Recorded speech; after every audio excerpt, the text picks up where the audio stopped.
Can you guys hear me? Wait, can you guys hear me? I think we see you. But it doesn't even say that the session is even... I hate it! I hate Twitch! I'm so sick of this buffoonery. What is going on with Twitch recently, man? I'm so fucking done. They keep like cutting out my my streams and shit. There was a brief outage. You guys can hear me? All good? Okay.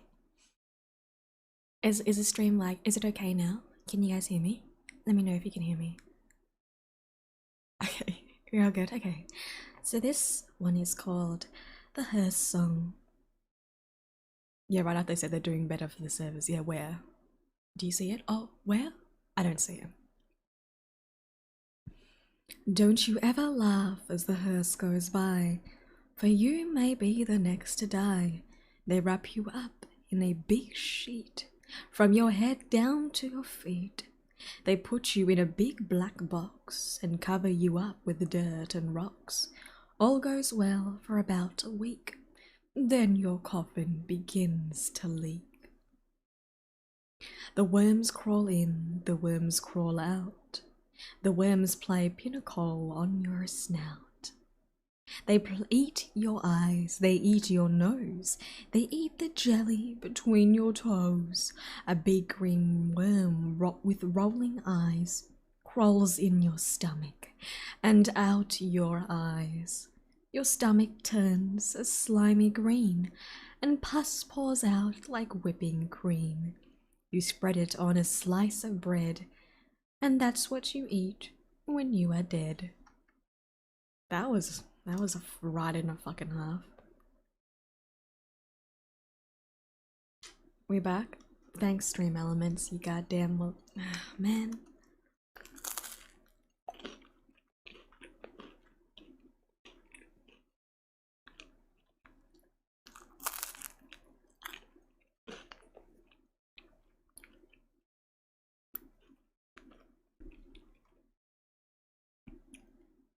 Okay,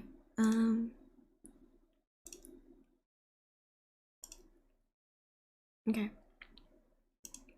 This next one is called The Girl Who Stood on a Grave. Sorry, I'm hungry. Some boys and girls were at a party last night. It's a toasty. Some boys and girls were at a party one night. There was a graveyard down the street, and they were talking about how scary it was. Don't ever stand on a grave after dark, one of the boys said. The person inside will grab you. He'll pull you under. That's not true, one of the girls said. It's just a superstition. Alright, I'll give you $1 if you stand on the grave, said the boy. A grave doesn't scare me, said the girl. I'll do it right now. The boy handed her his knife. Stick this knife in one of the graves, he said. Then we'll know you were there. Shush, how are you doing? The graveyard was filled with shadows. It was as quiet as death. There's nothing to be afraid of, the girl told herself, but she was scared anyway. She picked out a grave and stood on it. Then quickly she bent over and plunged the knife into the soil and started to leave. But she couldn't get away. Something was holding her back. She tried a second time to leave, but she couldn't move. She was filled with terror. Something's got me, she screamed, and she fell to the ground. When she didn't come back, the others went to look for her. They found her body sprawled across the grave. Without realizing it, she had plunged the knife through her skirt and had pinned it to the ground. It was only the knife that held her. She had died of fright. What a dumbass. What the fuck? What an absolute dumbass. She fucking... What? It's so anticlimactic. She's just like... She died of fright because she was a stupid...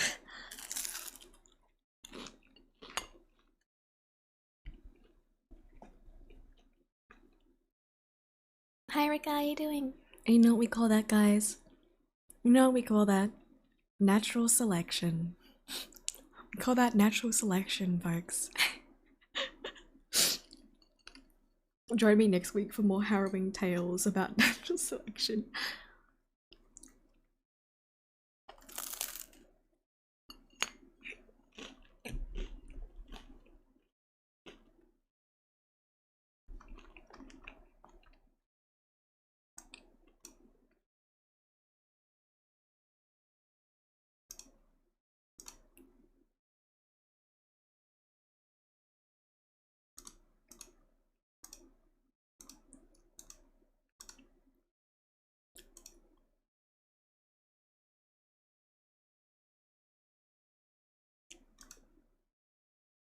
The haunted house. I'm trying to find.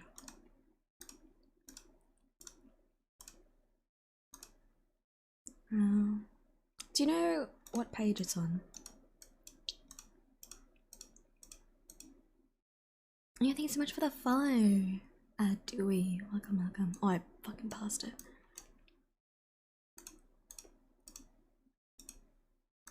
$29. Wait.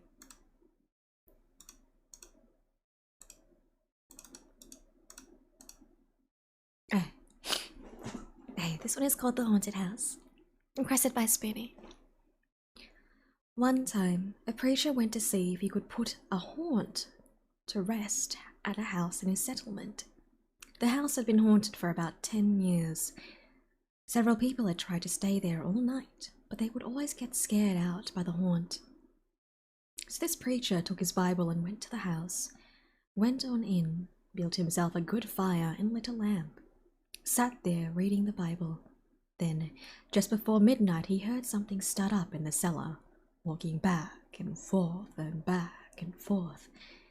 And it suddenly sounded like somebody was trying to scream and got choked off. Then there's a lot of thrashing around and struggling, and finally everything got quiet. The old preacher took up his Bible again, but before he could start reading, he heard footsteps coming up the cellar stairs. He sat, watching the door to the cellar.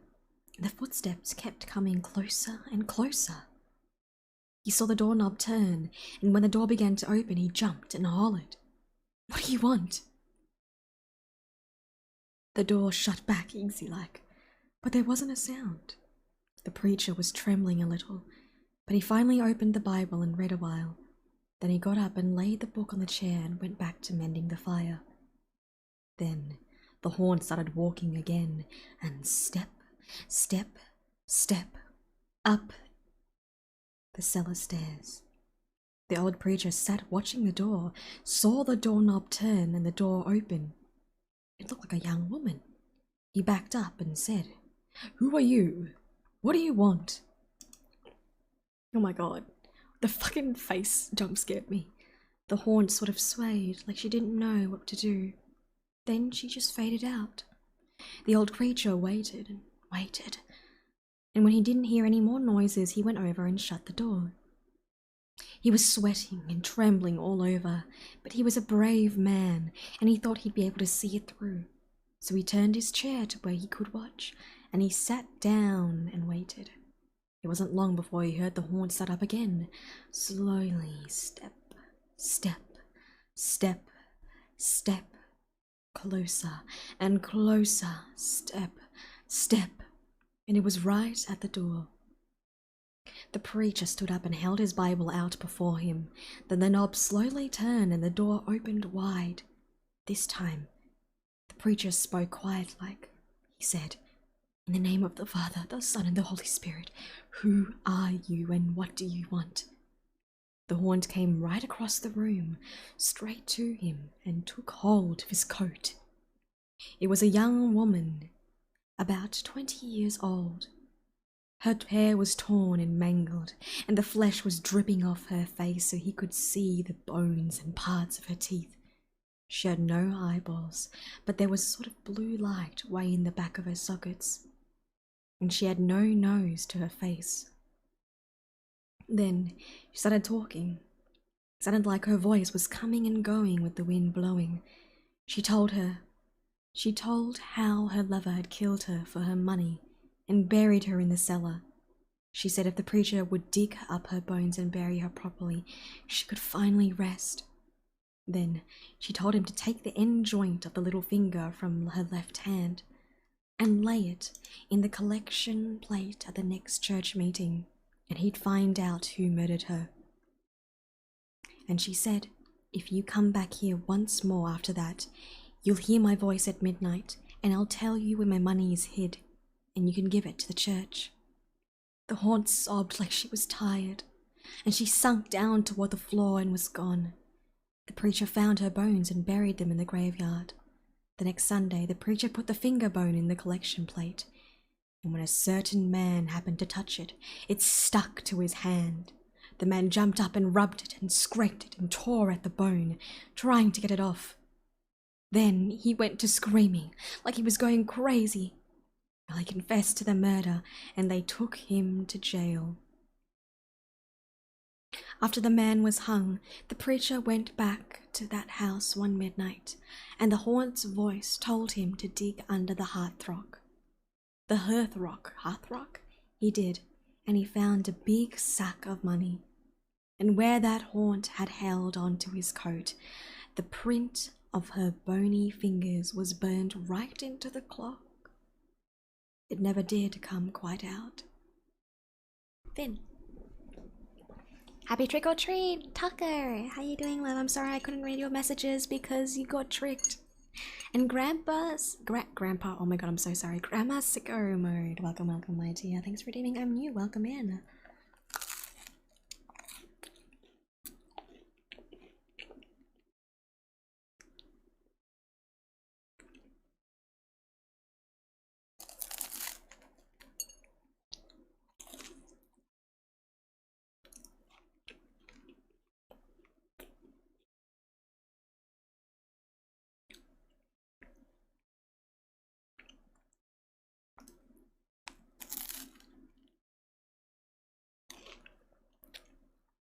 Shush, how you doing, love?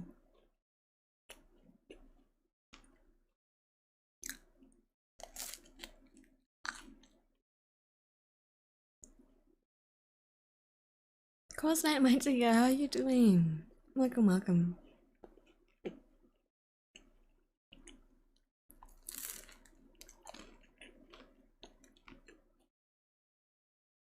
No, you're okay, love.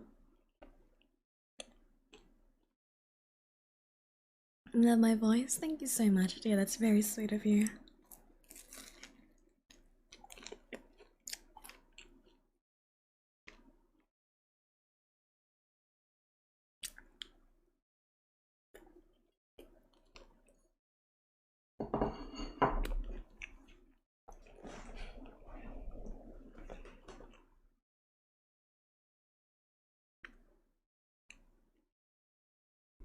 And that was delicious.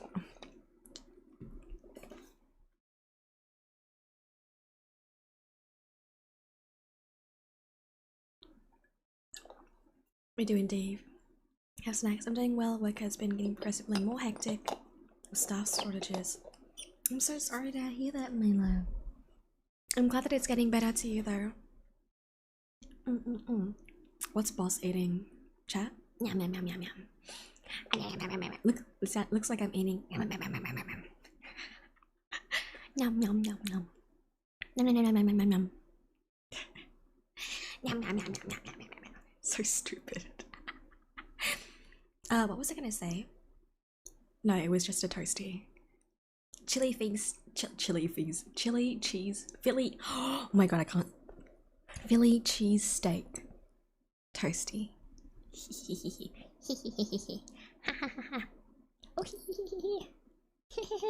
So cute. I like your new ghost friend. Do they have a name? It's me. I'm dead. It's me. Hi guys, it's me. Chili fish steaks. Toasties are good. I love toasties and the cheese. Oh, and the oh, so good. Hi Dad, I'm Dad. I'm so sick of it here. Ah. Okay. I want to read a few more before we end off for today. Chili feet steaks. I want to read a few more before we end off for today. Boss is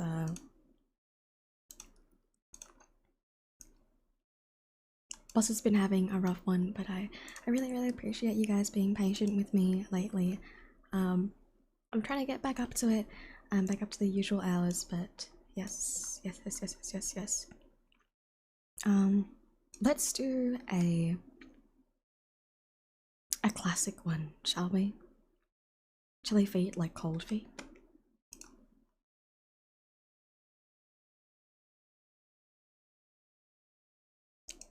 I'm back. You have candy. Welcome, Bees. Thank you so much for the follow. Welcome in. This one is called. Thank you for your effort. No, I love spending time with you. This one is called The Raven by Edgar Allan Poe. Are you ready? This is a classic, alright? This one goes out to my homie Graven. If you're there, I love you, Graven. You're a homie. The homiest of homies. Ready? The Raven by Edgar Allan Poe. Once upon a midnight dreary, while I pondered weak and weary over many a quaint and curious volume of forgotten lore, while I nodded, nearly napping, suddenly there came a tapping, as of someone gently rapping at my chamber door. "'Tis some visitor," I muttered, tapping at my chamber door, "only this and nothing more." Distinctly I remember. It was in the bleak December, and each separate dying ember wrought its ghost upon the floor. Eagerly I wished the morrow. Vainly I had sought to borrow from my books a cease of sorrow, sorrow for the lost Lenore, for the rare and radiant maiden whom the angels named Lenore, nameless here forevermore. And the silken, sad, uncertain rustling of each purple curtain thrilled me, filled me with fantastic terrors never felt before, so that now, to still the beating of my heart, I stood repeating, "'Tis some visitor, entreating entrance at my chamber door, some late visitor, entreating entrance at my chamber door. This is it, and nothing more." Presently my soul grew stronger, hesitating then no longer. "Sir," said I, "or madam, truly your forgiveness I implore, but the fact is I was napping, and so gently you came rapping, and so faintly you came tapping at my chamber door, that I scarce was sure I heard you. Here I opened wide the door. Darkness there, and nothing more." Deep into the darkness peering, long I stood there wondering, fearing, doubting, dreaming dreams no mortal ever dared to dream before. But the silence was unbroken, and the stillness gave no token, and the only word there spoken was the whispered word, "Lenore?" This I whispered, and an echo murmured back the word, "Lenore." Merely this, and nothing more. Back into the chamber turning, all my soul within me burning, soon again I heard a tapping somewhat louder than before. "Surely," said I, "surely that is something at my window lattice. Let me see then what thereat it is, and this mystery explore. Let my heart be still a moment, and this mystery explore. 'Tis the wind, and nothing more." Open here I flung the shutter, when, with many a flirt and flutter, in there stepped a stately raven of the saintly days of yore.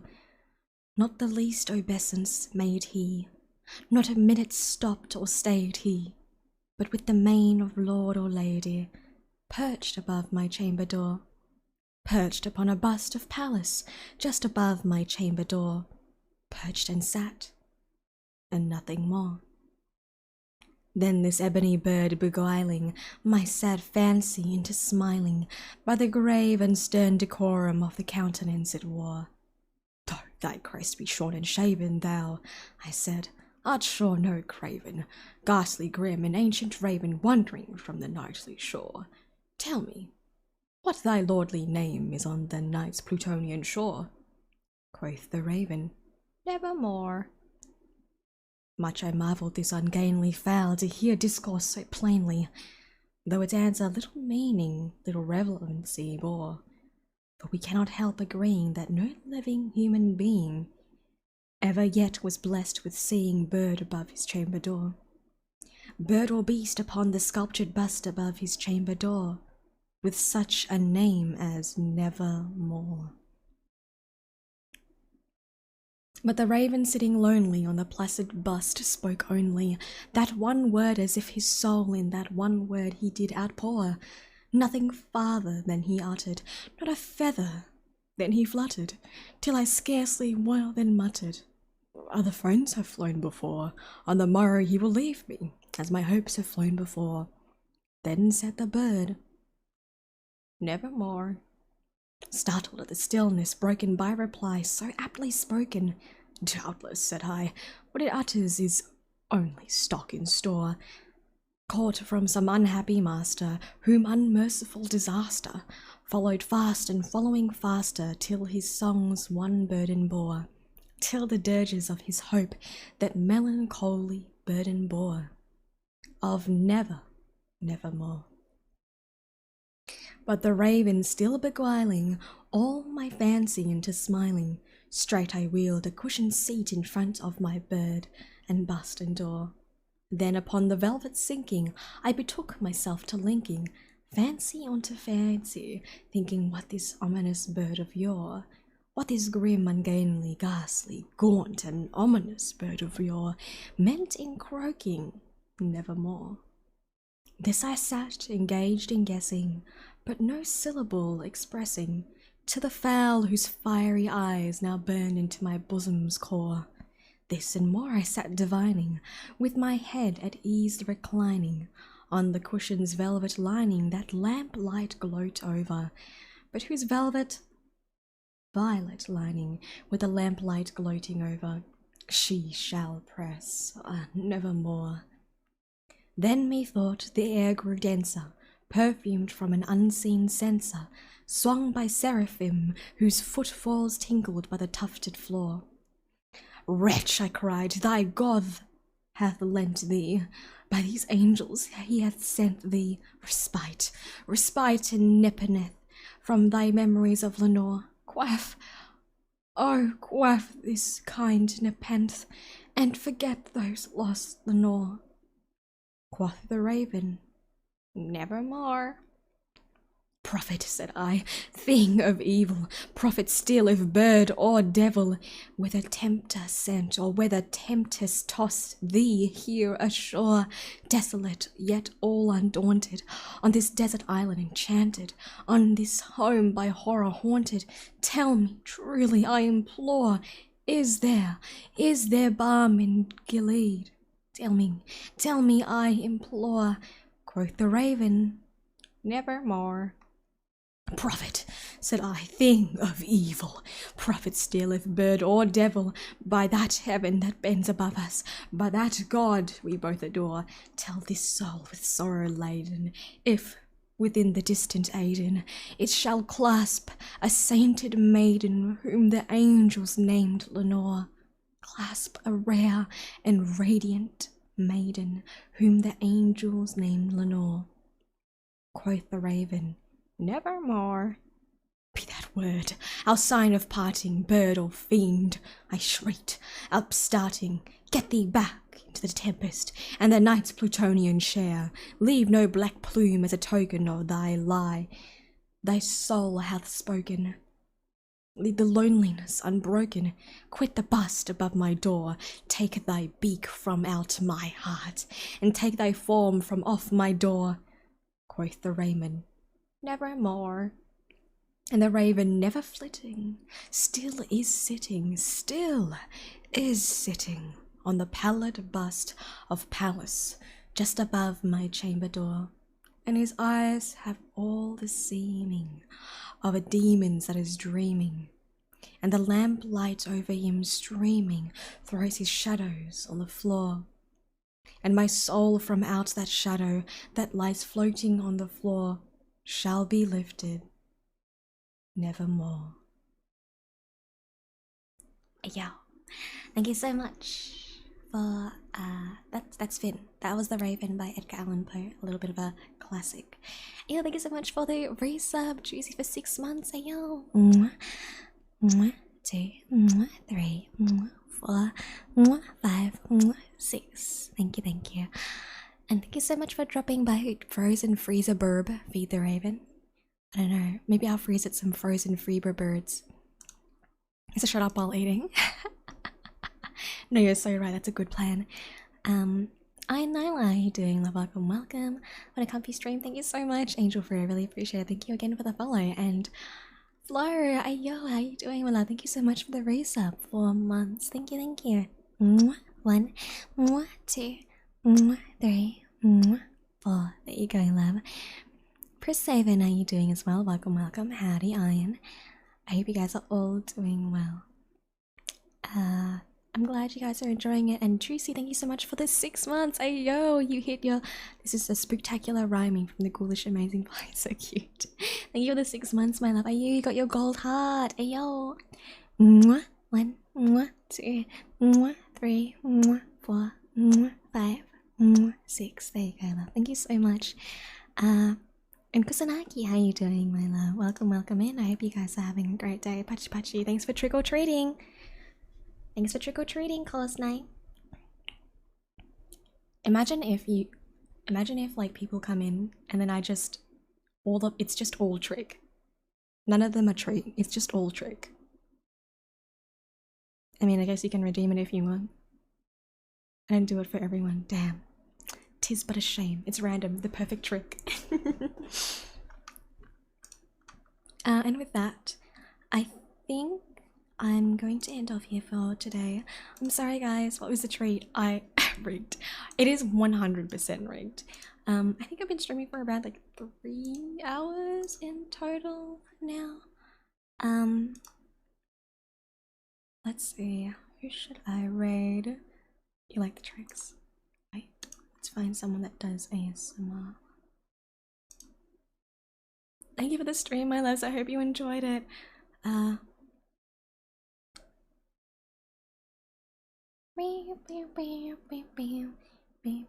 It's so funny because I like all the titties on the ASMR page, and then there's me in a spooky ghost costume. Okay, I think I'm gonna drop by Kikyo Berry. I haven't.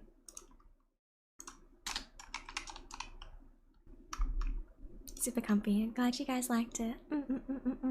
I'll see you guys very soon tomorrow for more buffoonery. Don't forget to keep... Oh yeah. So keep an eye out on the Discord for clues. Here is... Oh my god, I'm just floating.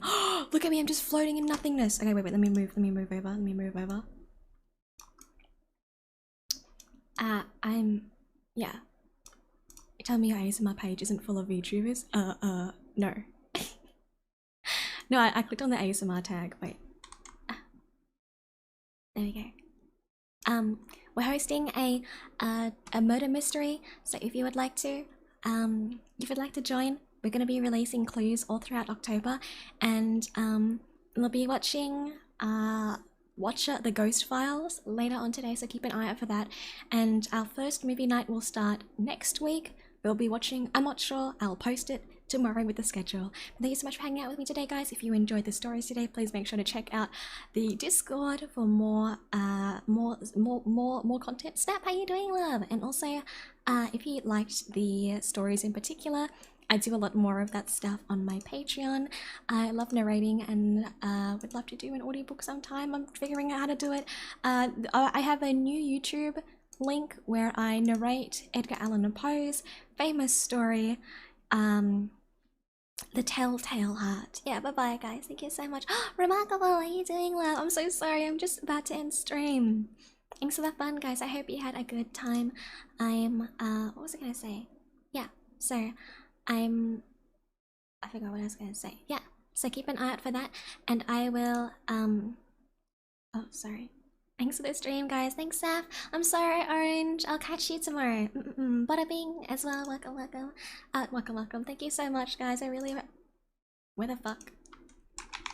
What happened to my raid? I'm so sick of them doing this to me.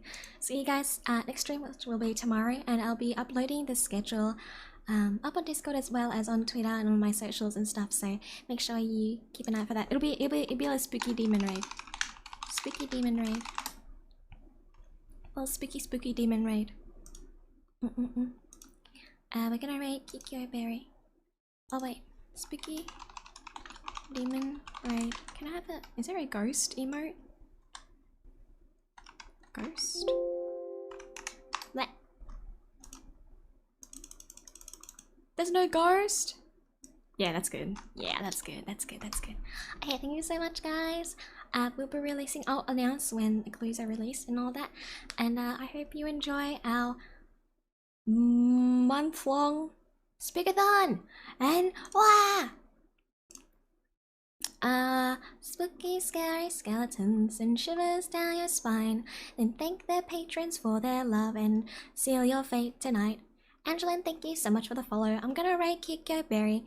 Please be nice, she's really good at ASMR. Okay, bye.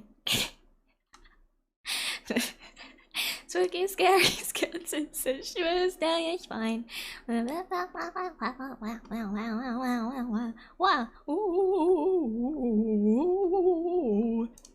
Oh no!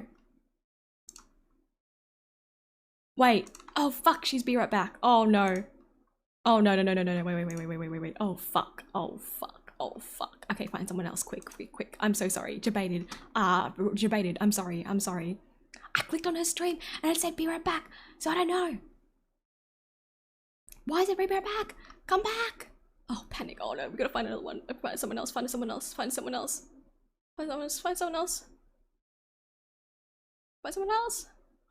everyone go? I refreshed and everyone died! First ASMR stream of spooky season. Okay. I thought you were ending jokes on me. I don't know what the fuck I'm doing. Here we go. We're gonna raid this person. Yeah, you knew there weren't actually any other streamers. I lied to you guys. I'm sorry. Okay. Let's raid. No, I can't self-raid. I got tricked. I truly did get tricked. We're so sorry, skeletons. We're so sorry, skeletons. You're so misunderstood. Blah blah blah da da da da da da da da. Spooky, scary skeletons and shivers down your spine. I'm spooky spooks and spooky spine. Just remember, we're here forever. You're here forever, guys. Thank you so much to the patrons for supporting me. Spooky, scary skeletons and shivers down your spine. I don't know the lyrics. Spooky, scary. Shrieking skulls will shock your skull and seal your doom tonight. Spooky, scary skeletons speak with such a screech. You'll shake and shudder in surprise when you hear this zombie shriek. We're so sorry, skeletons, you're so misunderstood. We only want to socialize, but I don't think we should. Whoa, let's go.